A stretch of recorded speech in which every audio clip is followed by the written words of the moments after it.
Hey, I thought I'd make this little video. Just got this playfield back on, and as always when you do this, unless you're Mr. Perfect, which I'm not, you're gonna have little problems just with some adjustments. And one of the problems I had on this, I actually had before I redid the playfield, and I was hoping whatever problem was causing that I would kind of fix at the same time. I just didn't want to dive further into it when I knew I was going to take it all apart anyway. So, but it didn't resolve it. And I think if you have this issue on an F-14, this might come in useful, because what it was doing, it was not, the ball feed was not working. I mean, the solenoid worked fine. The switch test said it was fine. The solenoid fired like it should. But whenever gameplay, I wanted to start the game, I had to put the ball in here, and then after a while it would finally start to work. So usually that tells me that it's a wiring issue, a loose wire, something like that. And of course, you know, since I do a lot of EMs, I'm not really used to all these, but you have to have each one of these switches down to count the ball. And I actually, you know, I thought I adjusted those, and I'll show you. I replaced this switch here, and this switch here. Those are new.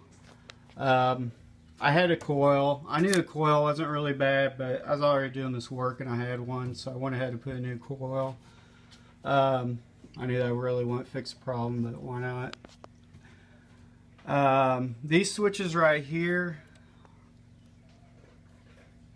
these three, they're all newer. They're not brand new, but I had them laying around. What I found was all the switches, you know, worked, but they kind of were a little sticky. So I figured, why not just go ahead and replace those. These work really nice when you press them down. But here's the issue that somebody might also have. It was this, how I finally figured it out was after I put the new switch in here, it was still not registering. And I know the switch worked better than the old one. And what I did was press it down here, and it did work. I just had the other ones basically jumpered, then it tried to feed the ball.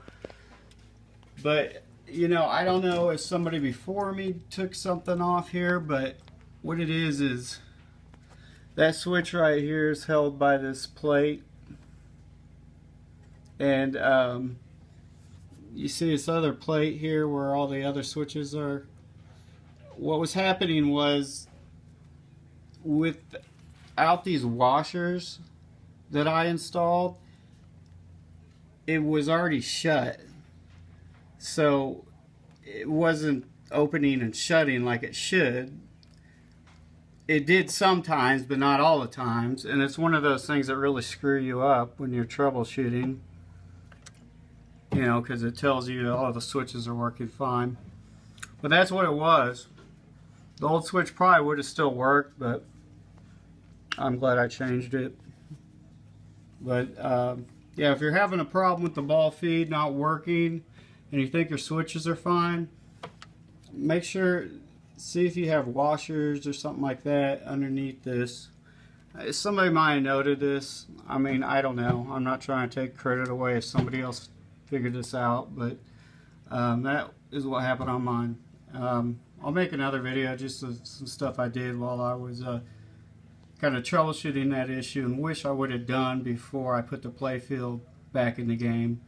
So I'll end this one and start the other one.